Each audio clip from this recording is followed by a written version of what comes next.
সামনে হচ্ছে ইকবালনগর স্কুল। আর তো এই স্কুলে আমার কাজিন পড়েছে, তো ওকে আমি ডেডিকেট করতেছি। ও এখানে অনেকদিন আসে না।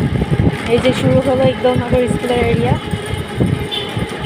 অ্যান্ড আমি এখানে অনেকবার আসছি, যেহেতু ছোটো ছিল কাজিনকে দিতে আসতাম। এই যে স্কুল, চলে যাচ্ছি স্কুলে।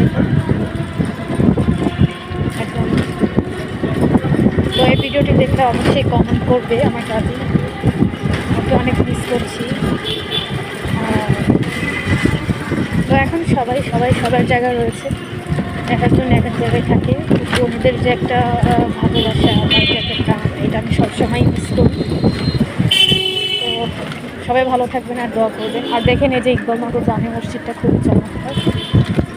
এটা ইকবালনগর জামে মসজিদ, অনেক বড়।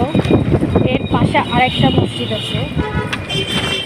এই মসজিদের খতিব হচ্ছে ইকবালনগর হাফিজিয়া কোরআন মাদ্রাসা। এটা আগে মসজিদ ছিল। তো এই মসজিদের মুয়াজ্জিন হচ্ছে আমার এক ছাত্রী বোনের বাবা ছিলেন, উনি এখনও আছেন এখানে। তো যে এখান থেকে বেরিয়ে গেলাম, ওইখান থেকে আসলে অনেক জ্যাম থাকতো, এই জন্য এখান থেকে বেরিয়ে গিয়েছি। এই যে দেখুন স্বপ্ন, এই স্বপ্নে কিন্তু অনেক ডিসকাউন্ট দেয়। আজকে আমরা ডিসকাউন্ট দিচ্ছিলো, তো এখানে আসা উচিত ছিল আমাদের সাথীরা। এখানে স্বপ্নের সবটা এখন সাতক্ষীরার মেন টাউনের পরে জন্য আর যাওয়া হয়নি আমাদের এখান থেকে। তো গাইস, সন্ধ্যা হয়ে গিয়েছে অলরেডি।